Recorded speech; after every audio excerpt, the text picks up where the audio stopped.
Praise the lord. దేవుని నామానికి మహిమ కలుగునుగాక. ఈరోజు దేవుని వాగ్దానము. ఇరుకునందుండి నేను యెహోవాకు మొర్రపెట్టి తిని, విశాల స్థలమందు యెహోవా నాకు ఉత్తరమిచ్చెను. 118వ కీర్తన 5వ చరణము. మరొక నూతన దినమును చూసే కృపను ఇచ్చిన సర్వశక్తుడైన దేవునికి వందనములు. ఇరుకులో నేను మొర్రపెట్టగా విశాల స్థలమందు నాకు దేవుడు ఉత్తరమిచ్చెను అని దావీదు అంటున్నాడు. ఈరోజు ఏ ఇరుకుతో ఇబ్బందితో ఉండి నాకు దేవుడు సహాయం చేస్తే బాగుండు అని విశ్వసించి ప్రార్థిస్తున్నావో, తప్పక నీకు దేవుడు విశాలతను అనుగ్రహించేవాడై ఉన్నాడు. నీవు ప్రార్థిస్తే తప్పక పొందుకుంటావు అని నీతో పాటు సాతానుకు తెలుసు. వాడు బుద్ధిహీనుడేం కాదు. ప్రార్థన నీ ఉనికికే ఆధారమని, అది దేవునితో సహవాసమని వాడికి బాగా తెలుసు. అందుకే వాడు ప్రార్థనకు అవాంతరాలు కలిగించేందుకు నిరంతరం ప్రయాసపడుతూనే ఉంటాడు. ప్రార్థన నీ జీవితంలో ఒక నాటకం వలె ఉండకూడదు.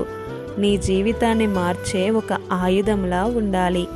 ఎందరో భక్తులు ప్రార్థనతోనే గొప్ప గొప్ప విజయాలను చూడగలిగారు.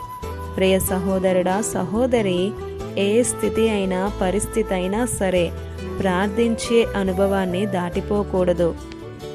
మనం దేవునికి దగ్గరగా ఉంటే చిన్నపాటి పాపము కూడా మనకు తీవ్ర దుఃఖాన్ని కలిగిస్తుంది. ఒకే ఒక్క నిమిషంలో జీవితం ఏమీ మారదు, కానీ ఒక్క నిమిషం ప్రార్థన చేసి తీసుకునే నిర్ణయం ఉంటుంది కదా, అదే నీ జీవితాన్ని మార్చేస్తుంది. ప్రియ సహోదరుడా, సహోదరి, ఇరుకులో ఇబ్బందిలో భక్తులు ప్రార్థన చేశారు. ఈరోజు మనందరము కూడా ఆయన బిడ్డలమై ఉన్నాము. మనము ప్రార్థన చేద్దాం. మనకిష్టమైన వారి కోసం ఎంత సమయమైనా ఎంత డబ్బునైనా సరే కేటాయిస్తాం, ఖర్చు చేస్తాం. మనలను ప్రేమించి కంటికి రెప్పలా కాచి కాపాడుతున్న యేసయ్యతో మాట్లాడడానికి ఇష్టపడదాం. ఎందుకంటే ఆయన ఒక్కడే మనకు మేలు చేయువాడు, విశాలతను అనుగ్రహించేవాడుగా ఉన్నాడు. ఈ దిన వాగ్దానం మనందరి జీవితాలలో నెరవేరాలని కోరుతూ దేవుని సువార్త పరిచర్యలో మీ సహోదరి Prasanna. God bless you. Amen.